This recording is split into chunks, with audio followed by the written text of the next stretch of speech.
বিনা কিছু না, কৃষ্ণ নাম। স্বামী বলো, আমি যে চেয়ে ফেললাম কি হবে? এখন আর কি করা আছে? ভগবান যা ভালো বুঝবে করবে। ভগবান ভালো বুঝলো, করেও দিল। কি করে দিল? কি করে দিল ভগবান? দেখিতে দেখিতে দিন কাটিতে লাগিল, দেখিতে দেখিতে দিন কাটিতে লাগিল। 3 মাস পরে মাতা গর্ভবতী হইল, 3 মাস পরে মাতা গর্ভবতী হইল। আনন্দের আর সীমা নাই রে, আনন্দের আর সীমা নাই রে। এতদিন পরে কৃপা হলো আসতে। ও মায়েরা, বিয়ের 21 বছর পর কোনো মা যদি গর্ভবতী হয় আনন্দ হবে না? কি গো, এতদিন পরে কৃপা হয়েছে, আনন্দ মানে সে আনন্দ ধরে রাখার নয়। কিন্তু এইবার বলি মায়েরা, সন্তান গর্ভে থাকাকালীন আপনি যা যা করবেন তার সাইড এফেক্ট আপনার বাচ্চার মধ্যে আসবে, যাকে বাংলায় বলা হয় পার্শ্ব প্রতিক্রিয়া। ভুলে গেলে তো চলবে না। এই বাংলাতেই তো এক সময় জন্মেছে কি গো, বিনয় বাদল, দীনেশ, ক্ষুদিরাম, মাস্টারদা, সূর্য সেন, আচার্য প্রফুল্ল চাকি, ঈশ্বরচন্দ্র বন্দ্যোপাধ্যায়, শরৎচন্দ্র চট্টোপাধ্যায়, বঙ্কিমচন্দ্র চট্টোপাধ্যায় জন্মায়নি? সপ্ত ঋষির এক ঋষি স্বামী বিবেকানন্দ, রামকৃষ্ণ পরমহংসদেব, ঠাকুর অনুকূল চন্দ্র, বালক ব্রহ্মচারী, সীতারাম ওঙ্কারনাথ, লোকনাথ ব্রহ্মচারী, এই মহাপুরুষরা এই বাংলাতেই তো জন্মেছে। বুকে হাত রেখে বলুন, আনাচে কানাচে নতুন করে আর একটাও জন্মাচ্ছে? কেন জন্মাচ্ছে না? এই প্রশ্ন তো আমারও। কেন জন্মাচ্ছে না? কি গো, এই বাংলাতেই তো মহামানবের জন্ম, তাহলে আর কেন জন্মাচ্ছে না? শাস্ত্র বলছে, যার গোড়া ভালো তার ফল ভালো, যার ফল ভালো তার জল ভালো, যার জল ভালো তার ফল। একে বলে তত্ত্ব। আর তত্ত্ব মানে এই বাঁধাকপি ছাড়ালেই বেরোবে। গোড়ায় যদি গলদ হয়ে যায়, ফলে পোকা লাগবেই লাগবে। কি গো, বুঝলে না? সন্তান গর্ভে থাকাকালীন মা যদি রামায়ণ মহাভারত শোনে, গীতা ভাগবত শোনে, হরি নাম শোনে, সে সন্তান হবে বিশুদ্ধ কৃষ্ণ ভক্ত। আর মা যদি প্রত্যেকদিন সিরিয়াল দেখে, তাহলে সিরিয়ালের মতো বাচ্চা জন্মাবে। হ্যাঁ, এবং সিরিয়ালে মা যা যা দেখছে ওটাই তার ছেলে কিংবা মেয়ের জীবনেও ঘটবে যেদিন যৌবন প্রাপ্ত হবে। কোনো চিন্তা নেই, তৈরি থাকো। এটা হতেই হবে।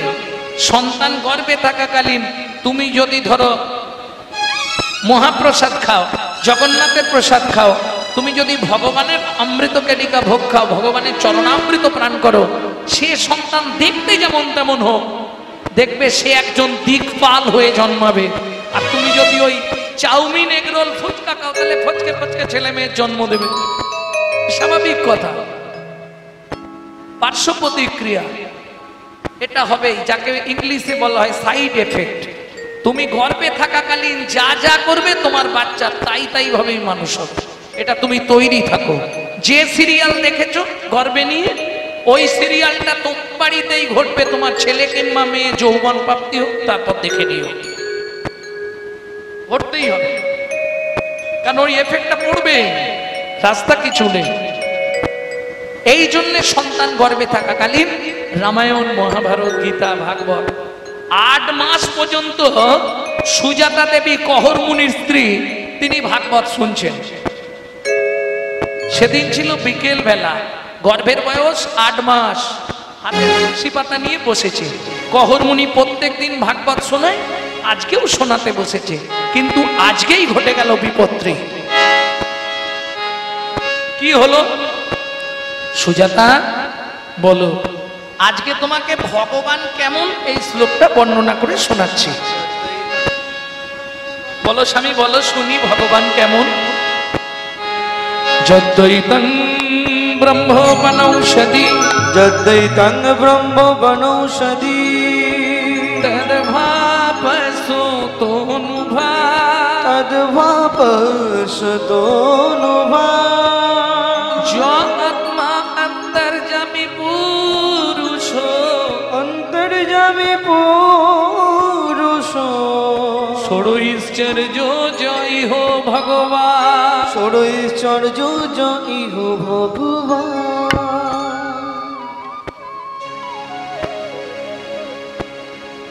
বাবা শ্লোকটা আপনি ভুল বললেন। বাবা শ্লোকটা আপনার ভুল হয়ে গেল। সুজাতা কে বলছে? স্বামী। আমার পেটের ভেতর থেকে বাচ্চাটা বলছে স্তব্ধ হও ভালো। তুমি মাতৃগর্ভে থেকে পিতৃদেবের ভুল ধরো। তোমায় অভিশাপ দিচ্ছি, তোমার অষ্ট স্থানে বক্র হবে। স্বামী হে তুমি কি করলে গো? হায় হায় হায় হায়, ভগবানের কাছে এত কেঁদে এত সেদে যদিও ভগবান একটা কৃপা করলো, তুমি তাকে অভিশাপ দিলে, অভিশপ্ত করে দিলে। সুজাতা ও চিন্তা করো না, কিচ্ছু হবে না। বাবা মা রেগে গিয়ে অনেক কথাই বলে, ওতে কিছু হয় না। তুমি চিন্তা করো না, ওতে কিচ্ছু হবে।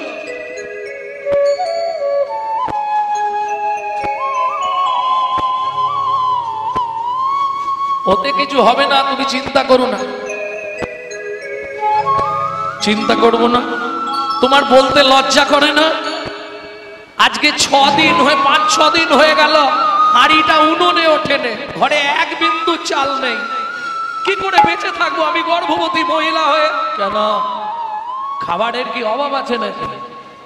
উঠানে তুলসী গাছ আছে,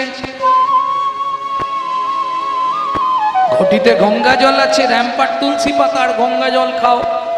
বলুন ভক্তমণ্ডলী মহিলা, 8 মাসের গর্ভবতী মহিলা তুলসী পাতা গঙ্গার জলকে বেঁচে থাকা যায়? সাধক সিদ্ধ প্রবর্তক 3টে সাধনার দ্বারা পারা যায়। সেটা কে পেরেছিল? 12 বছর। যারা জানেননি ভালো করে হৃদয়ঙ্গম করে নিন কথাটা। 12 বছর তুলসী পাতা গঙ্গা জল খেয়ে বেঁচেছিলেন ঠাকুর সীতারাম ওঙ্কারনাথ।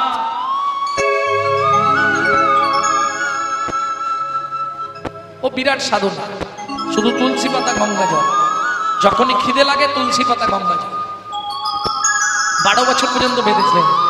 যদি সীতারাম ওঙ্কারনাথের ছবি আপনারা দেখেন, শেষ জীবনটা ওনার হাড়গুলো সব গোনা যাচ্ছিল 206 টাকা, এমন অবস্থা হয়ে গেছে। বেশ, তুমি যখন পাচ্ছ না, কাল সকালে মানে আগামী দিন প্রত্যুষে আমি মিথিলায় যাব জনক রাজাটার সভায়। জনক রাজা খুব কৃপালু, উনি আমাকে দেখলেই কৃপা করে। পরের দিন সকাল বেলায় একদম চললেন মিথিলা জনক রাজাটার সভায় সীতার বাবার কাছে। ও মন ময়না পাখি রে, রাধে কৃষ্ণ বল। ও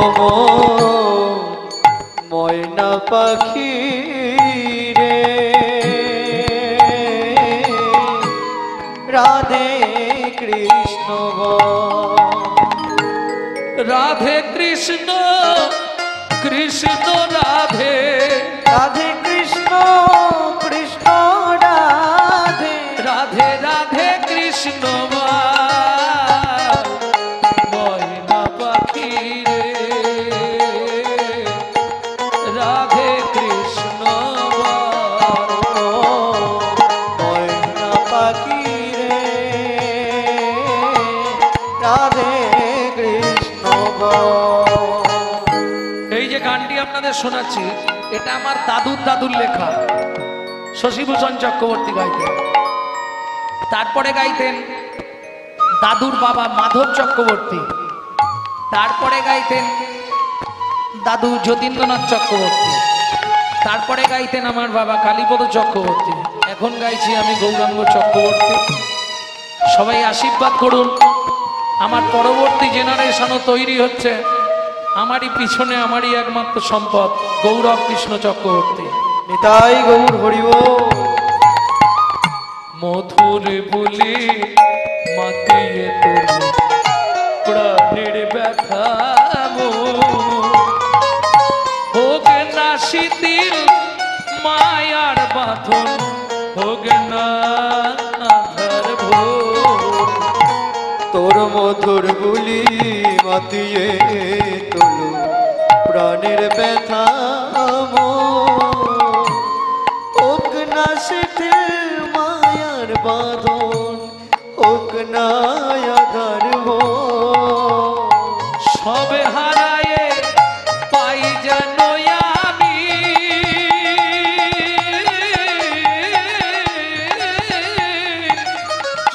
রাধা কৃষ্ণের চরণ তাল, রাধে কৃষ্ণ ময়না পাখি রে রাধে কৃষ্ণ বল, ও ময়না পাখি রে রাধে কৃষ্ণ বল। জয় হোক মিথিলা রাজা জনকের জয় হোক। জয় হোক, জয় হোক। মন্ত্রীকে খেতে দাও। আজকে শোনো শোনো শোনো, তুমি ভালো দিনে এসছো। এই আজকে রয়ে যাও। আজকে বরুণ দেবের পুত্র বন্দি এসেছে আমার এখানে, ভাগবত তত্ত্ব আলোচনা হবে। শোনো, জিতলে 10,000 স্বর্ণ মুদ্রা, আরে হেরে গেলে নদীতে ডুবিয়ে মারবে, কোনো চিন্তা নেই, কোনো চিন্তা নেই। জিতলে 10,000 স্বর্ণ মুদ্রা, হেরে গেলে নদীতে ডুবি দেওয়া হবে। কহর মুনি বলে, মহারাজ যদি কিছু দান দেবেন দিন, আর না হলে আমি চলে যাই, কারণ আমার স্ত্রী গর্ভবতী, যদি কিছু আমার হয়ে যায় সে বেচারি প্রাণে মারা যাবে। কহর, ত্রিভুবনে তোমাকে হারাবে এরকম পণ্ডিত কেউ আছে? তাছাড়া তুমি যদি চলে অপমানিত হয়ে যাবে। বলছেন মহারাজ, হ্যাঁ বেশ, তাহলে ভাগবত তত্ত্ব আলোচনায় বসা হোক। একদিকে বসলেন বরুণ দেবীর পুত্র বন্দী, অন্যদিকে বসলেন কহর মুনি, সভাসদ পণ্ডিত বর্গ।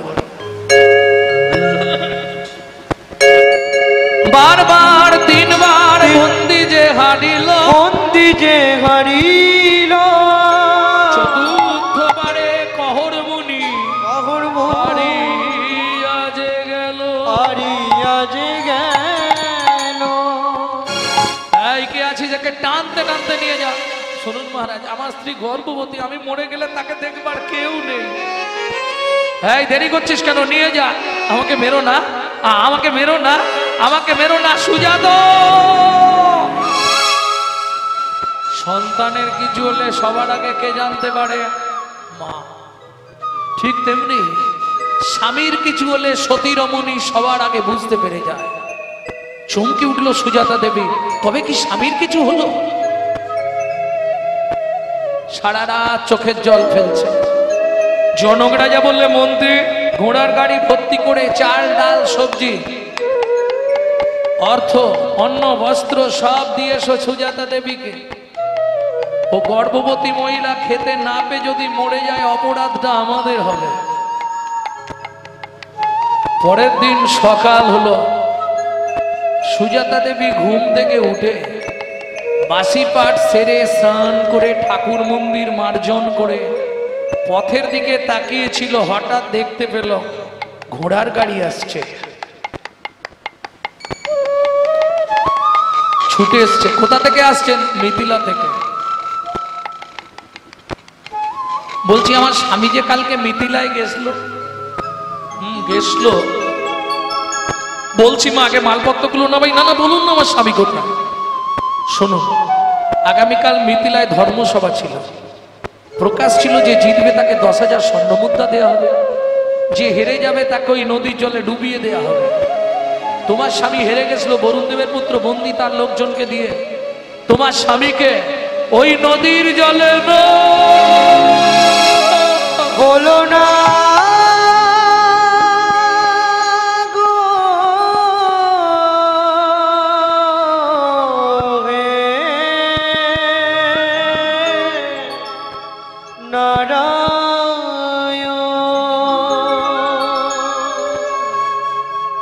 জানি না কি এমন অপরাধ আমি করেছি,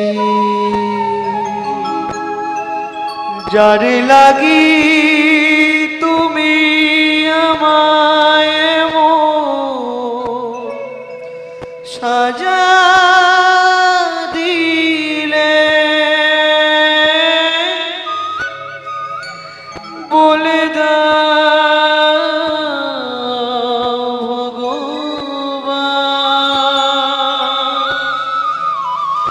কোন জনমের পুরারে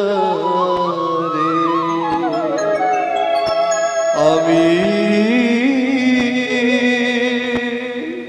এতদিন ধরে তোমার সেবা পূজা করে তার বিনিময়ে তুমি আমায় এত ভালো জিনিস দিলে, আর আমি এখানে থাকবো না। এই মুহূর্তে আমি নদীর জলে ঝাঁপ দিয়ে মরবো।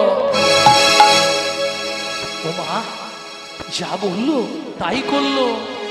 ছুটিতে তবে নদী তীরে আইলাম, ছুটিতে তবে নদী তীরে আইলাম, জলে ঝাঁপ দেবে বলে ভাবিতে লাগিলাম, জলে ঝাঁপ দেবে বলে মনেতে ভাবিলাম। পতিত পাবনী মা গঙ্গা, আমি তোমার পক্ষে আশ্রয় নিচ্ছি মা গো। আমার এই গর্ভের সন্তানকে তুমি রক্ষা করো মা, রক্ষা করো মা, রক্ষা করো মা। এত বলি গঙ্গা জলে ঝাঁপ দিতে গেল,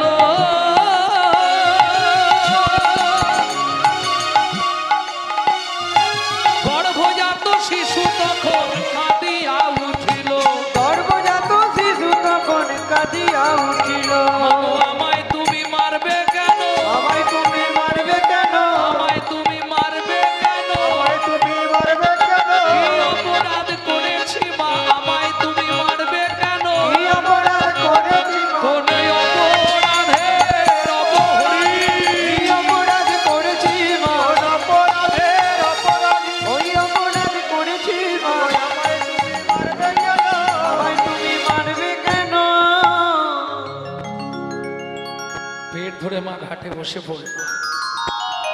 আর পরে পেটের ভেতর থেকে বাচ্চাটা বলে উঠলো, মা আমি তো কোনো অন্যায় করিনি, আমাকে তুমি পৃথিবীর আলো দেখার আগে মেরে দিতে চাইছো কেন মা, কেন বলো, আমি কি অপরাধ করেছি বলো না মা, আমি কি অপরাধ করেছি তোমার কাছে বলো না মা। কোনো মা ঝাঁপ দিতে পারবে? পাড়ার লোকেরা বুঝিয়ে বাড়িতে নিয়ে এলো। 2 মাস পরে শুভক্ষণে শুভ দিনে মা সুসন্তান প্রসব করলেন। পুত্র হেরি জগবাসীর আনন্দিত মন, কিন্তু পুত্র হেরি জননীর ঝরে দুনয়ন।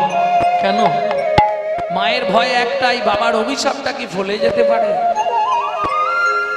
দিন যায়, মাস যায়, বছর যায়, 12 বছর পর্যন্ত ছেলেটা দাঁড়াতে পারল না। 2 বছর পর থেকেই ধরা পড়ে গেল ছেলেটার শরীরে 8টা জায়গা বেঁকে গেছে।